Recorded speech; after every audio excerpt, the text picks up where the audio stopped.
Hi guys, welcome back to Thursday Top Lessons. Today, sitting in the lap of nature in the exotic Maldives, it is time to talk perspective. We're going to talk about Sapiens today. So, Sapiens, written by Israeli professor Yuval Noah Harari, you would have seen it a lot, is a mind boggling account of history. It so beautifully sets time in perspective and hits you hard in terms of your understanding of history and the history as we know it. The best part is it makes you realize our history, as we've been taught, pertains to a minuscule chunk of the history of this planet and the learning derived from this short span of time, which is still incomplete. The magnanimous pride that we have put on our brains and egos is no doubt worthy of a praise, but the damage it has done in the natural flow of things is something that must not be ignored. So, here it goes. So, to set time in perspective, let's talk about three important revolutions that shaped the course of human history. The cognitive revolution, which kick-started about 70,000 years ago. Then came the agricultural revolution, which sped it up about 12,000 years ago. And then came the scientific revolution, which got underway only 500 years ago and may well end history and start something completely different. It is a common practice, or rather, a common fallacy to envision these species as arranged in a straight line of descent, with Ergaster begetting Erectus, Erectus begetting the Neanderthals, and then evolving into us, as you can see in the chart above. Linear model gives a mistaken impression that at any particular moment, only one type of human inhabited the earth. Actually, a lot of them overlapped and cohabited in this same time span. Another important point that Dr. Harari talks about is humans have extraordinarily large brains compared to other animals. Mammals have about 200 cc of brain to early humans of about 600 cc to modern sapiens of about 1200 cc. That is a 6x volumetric expansion in human brain. The fact is that a jumbo brain is also a jumbo drain on the body. It consumes 25% of body's energy at rest compared to 8% in other apes. So it is like a government diverting money from defense to education. Humans have diverted energy from biceps to neurons. A chimp cannot win an argument but can rip a man apart like a rag doll. It is also important to note that our jump in the food chain from middle to top in such a short span of time has resulted that the ecosystem couldn't evolve to maintain the same balance. We lacked the majestic touch that other top predators had, like the lion or the dinosaurs. We were like a banana republic dictator that made us double cruel and dangerous. Domestication was also evolutionary due to agricultural revolution, as some animals became more submissive in order to survive. So think about it like this. Today humans are defining town planning, how the world will shape physically and of course metaphorically. But were we supposed to lead all other species? Were we supposed to plan for all other species? I went for a snorkel and looked at the coral and aquatic ecosystem. I know nothing about it. It is majestic, it is in balance, and it is perfect. We don't need to dictate how other ecosystems should survive. We're not good at that. Some animals also evolved, like the cow or the dog. They became domesticated because they knew it was the only way to survive. Otherwise, if they attacked humans, they would have killed them with their sophisticated weapons. Fiction and gossip have enabled us to not merely imagine things, but to do so collectively. Large numbers of strangers can cooperate successfully by believing in common myths. There are no gods in the universe, no nations, no money, no human rights, no laws, no justice, outside the common imagination of all the human beings. I mean, think about it. All the constitution, the way corporates behave, the way we are supposed to work, the way we are supposed to behave in a society, it is all a common understanding between other humans. He also talks about the gorging gene theory, which is widely accepted. Today, we may be living in high rise apartments with overstuffed refrigerators, but our DNA still thinks that we are in a savanna. That is precisely why we have that sugar rush and we just gorge on food. We think we need to preserve energy. We think we need to stock up as much as we can because, again, as I mentioned in the beginning, it's all about perspective. Our understanding of time and history is very limited. The evolutionary information that we have collected over thousands of years is much, much stronger than that. The human collective knows far more today than did the ancient bands. But at the individual level, ancient foragers were the most knowledgeable and skillful people in history because they had to absorb the knowledge on a personal level in order to survive.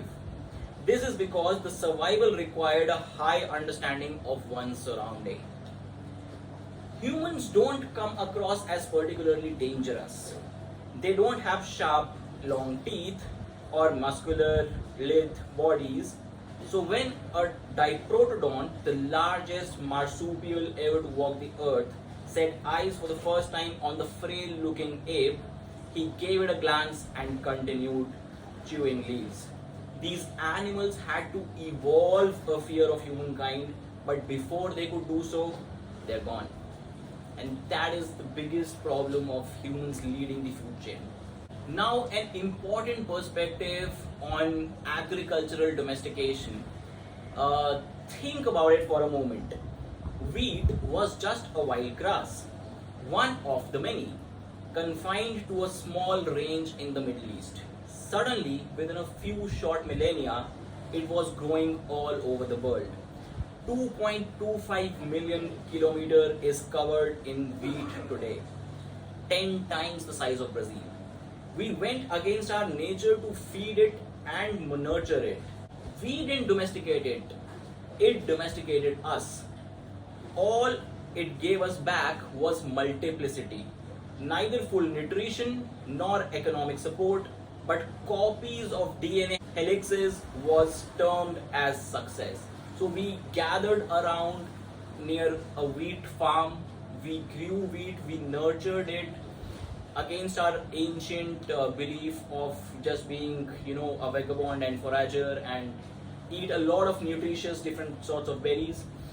We went against our nature, settled, multiplied, and that became our success metric. How many more of humans can we put on this earth?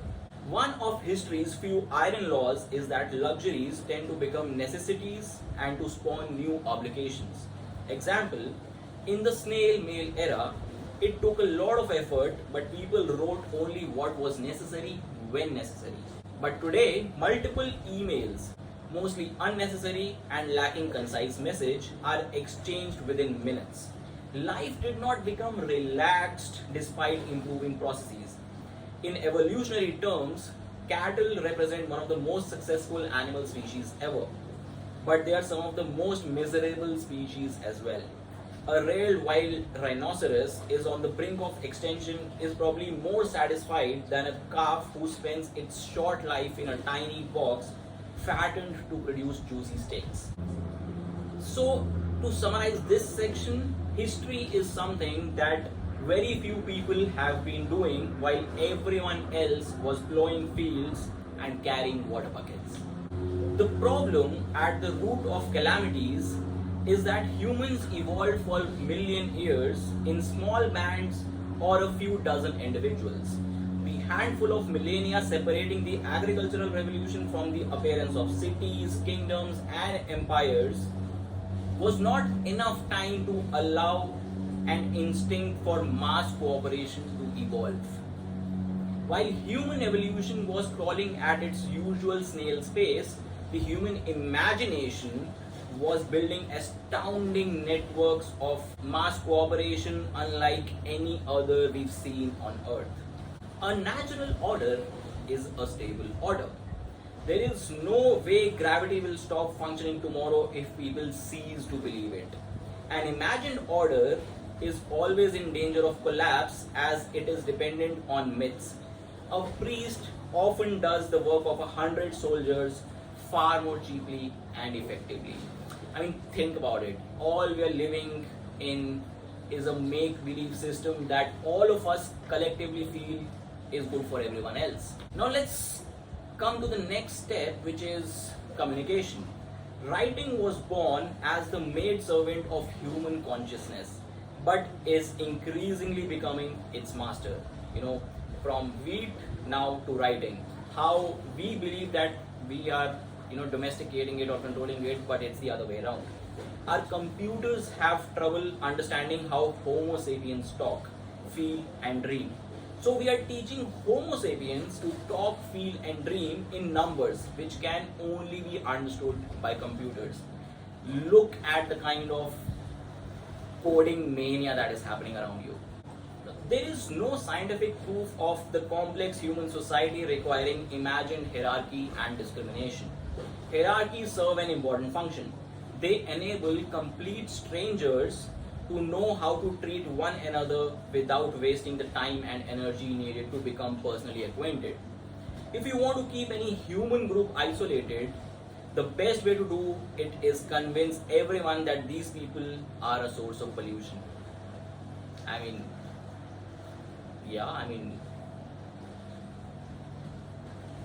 just think about it. Unlike the laws of physics, which are free of inconsistencies, every man-made order is packed with internal contradictions. Cultures are constantly trying to reconcile these contradictions, and this process fuels change.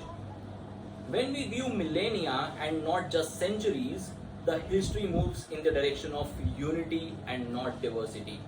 The first universal order was economic, the second was political, and the third was religious. History is what is called a level 2 chaotic system. Weather is a level 1 chaotic system. Though it is influenced by a myriad factors, we can build computer models that take more and more of them into consideration and produce better results. Level 2 chaos is chaos that reacts to predictions about it and therefore can never be predicted accurately. Financial markets are also an example of level 2. Unlike physics and economics, history is not a means for making accurate predictions. We study history to widen our horizon and know that there could be endless possibilities before us. We have to take into account the ideological, political, and economic forces that shaped physics, biology, and sociology, pushing them in certain directions while neglecting others. Investments flow only where belief of polity and business directs it. European imperialism was entirely unlike all other imperial projects in history. Previous seekers of empire tended to assume that they already understood the world. Conquest merely utilized and spread their view of the world, which was expansionism. Europeans admitted ignorance. I don't know what's out there. That made them adapt and rule for much longer. Now let's talk about religion and religious beliefs. Many Christians do not imitate Christ.